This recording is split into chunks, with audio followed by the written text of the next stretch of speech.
చందుకి అడ్డంగా దొరికిపోయిన ఆనందరావు.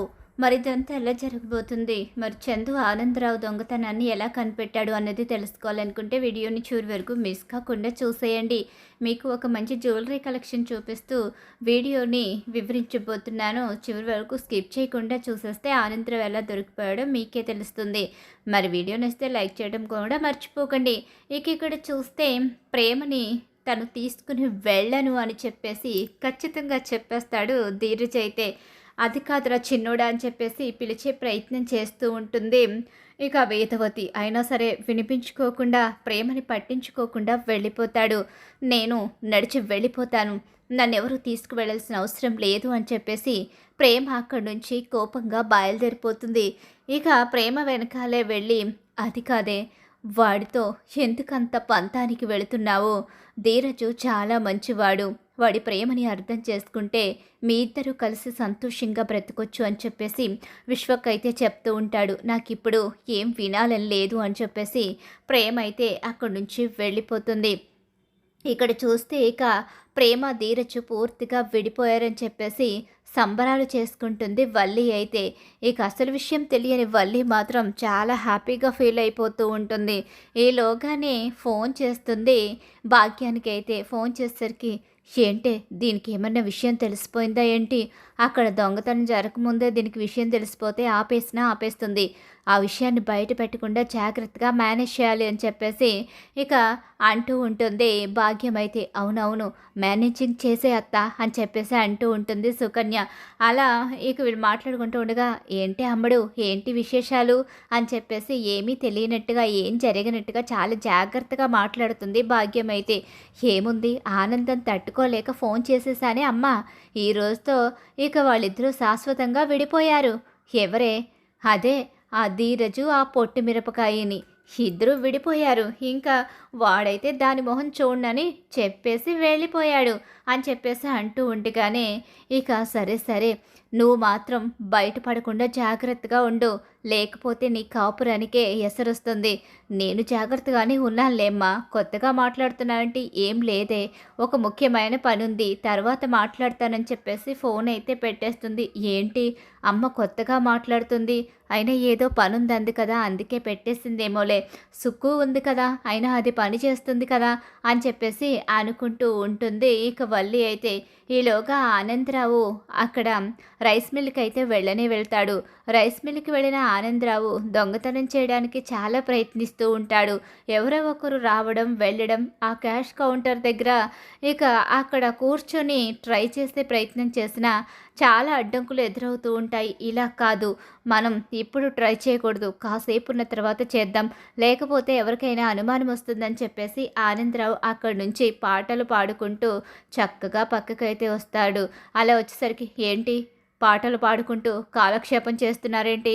ఇక్కడ పని చేయడానికి కదా వచ్చింది, మిమ్మల్ని ఎవరు కూర్చోబెట్టి జీతం ఇవ్వడానికి తీసుకురాలేదు అని చెప్పేసి చందు అయితే కోప్పడతాడు.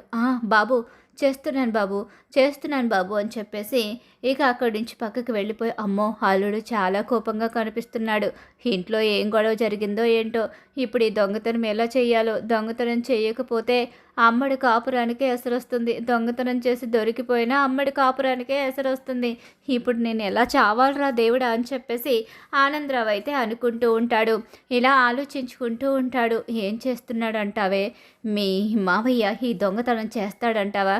చేస్తాడులే, మామకు దొంగతనం చేయడం అలవాటే కదా, వెన్నతో పెట్టిన విద్య కదా, ఇట్టే 6 లక్షలు కొట్టేసి తీసుకొచ్చేస్తాడు, ఆ సాయంత్రం ఇక ఆవిడకి ఇచ్చేస్తే ఆ సమస్య పోతుందిలే అని చెప్పేసి సుకన్య అంటూ ఉంటుంది.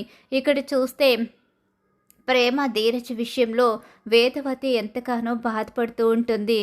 అత్తయ్య, ఎందుకు ఇప్పుడు అంతగా బాధపడుతున్నారు? ఏం చేయను, బాధపడ్డం తప్ప ఏమీ చేయలేకపోతున్నాను. ఆయన వచ్చేసరికి వీళ్ళిద్దరూ కలుస్తారు అనుకుంటే వీళ్ళిద్దరూ ఉత్తర ధృవాల్లా మొత్తానికి విడిపోయారు. ఇప్పుడు వీళ్ళిద్దరూ కలిసే ఛాన్సే కనిపించడం లేదు. అసలు మొన్నటి వరకు వాడు తప్పు చేశాడు కాబట్టి ప్రేమ వెంట పడేవాడు. ప్రేమకి క్షమాపణ చెప్పి తీసుకొస్తానని మనతో కూడా చెప్పాడు. కానీ వాడి మనసుకి ప్రేమ చాలా గాయం చేసింది. ప్రేమ కూడా అర్థం చేసుకోవడం మానేసింది. అసలు ప్రేమ ఎందుకు ఇలా తయారైందే? ఇంకెందుకు మీ అక్క భద్రావతి కారణంగానే.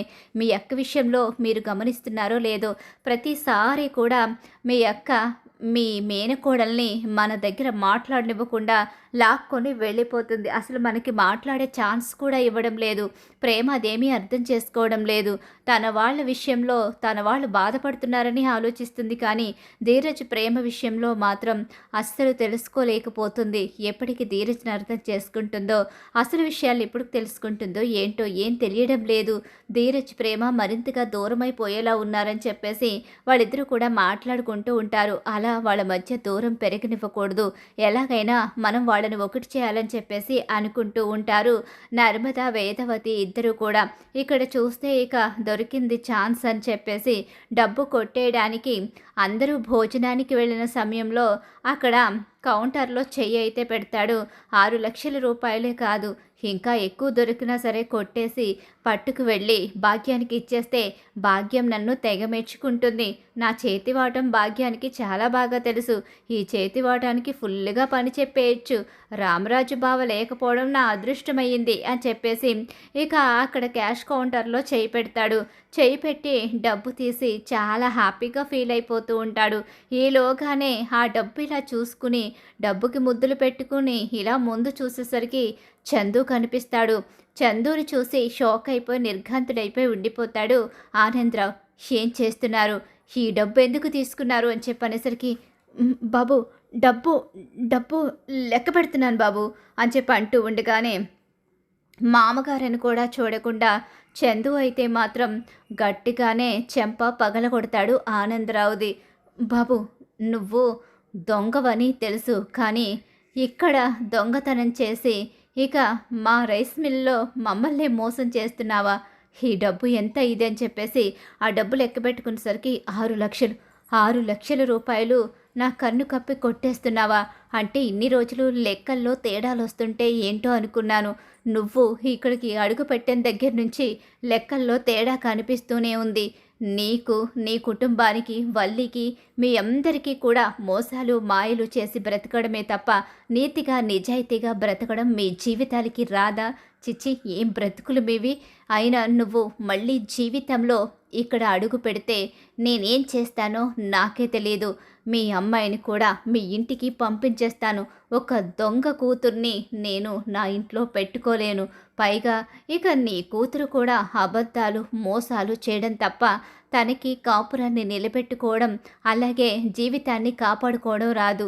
మీలాంటి వాళ్లకు పుట్టింది కాబట్టి తను అలానే ఉంటుంది. నీతి నిజాయితీ లేని మీ కుటుంబంతో మాకు ఎలాంటి సంబంధం ఉండకూడదు. మా నాన్న ముందు మీ గురించి నిజాలు మొత్తం బయట పెడతాను. మీ గురించి నిజం బయట పెట్టి ఇంక నేను మీ అమ్మడు, అదే ఆ వల్లిని ఇంట్లోంచి బయటకు గెంటేస్తాను. మీరు ఎదురు చూస్తూ ఉండండి. ఇక ఇంట్లోంచి మీ అమ్మాయి కూడా మీ ఇంటికి వస్తుంది. అప్పుడు ముగ్గురు కలిసి మీ చేతి వాటాన్ని చూపించుకుంటారో లేకపోతే అడుక్కుని తింటారో నాకు సంబంధం లేదు. మీకు నా కుటుంబానికి ఇక ఎలాంటి బంధం లేదు. మీ కూతురు మీ దగ్గర ఉంటుంది అని చెప్పేసి ఇక ఒక్కసారే చందు అయితే ఆనందరావుకి పెద్ద షాక్ ఇస్తాడు. ఇప్పుడు దీని గురించి నిన్ను అరెస్టు చేయించాలి. అరెస్టు చేయిస్తే నువ్వు మళ్ళీ ఏదో ఒక మాయ చేసి బయటకు వచ్చేస్తావు.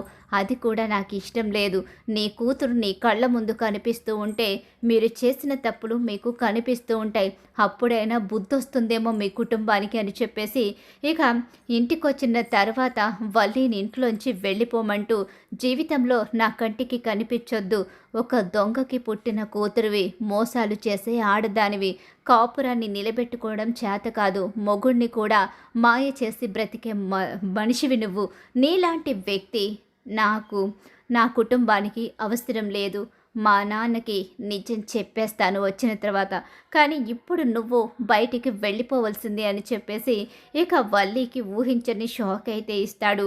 అలా దొంగతనం చేస్తూ ఆనందరావు దొరికిపోవడంతో వల్లిని కూడా ఇంట్లోంచి వెళ్ళిపోమంటాడు చందు అయితే. ఇక ఎప్పుడైతే దొంగతనం చేసి దొరికిపోతారో వల్లికి పెద్ద షాక్ అయితే ఎదురవుతుంది. భాగ్యం అయితే నిర్ఘాంతరాలైపోయి ఉండిపోతుంది. కాపురాన్ని నిలబెట్టాలని మాయలు చేసిన భాగ్యానికి చివరికి కూతురు ఇక కాపురం చెడగొట్టుకు ఇంటికి చేరేసరికి షాక్ అయిపోయి ఉండిపోతుంది. మరి ఖచ్చితంగా రాబోయే కథలు ఇలా అయితే జరిగిపోతుంది. ఇక ఆనందరావు అయితే చందుకి దొరికిపోబోతున్నాడు. మరి ఇలా జరగాలని మీరు కోరుకుంటున్నారా? అయితే వీడియోని తప్పకుండా లైక్ చేయండి. మా వీడియో కనుక మీకు నచ్చినట్లయితే పక్కనున్న హై బటన్ మీద అయితే క్లిక్ చేసేయండి.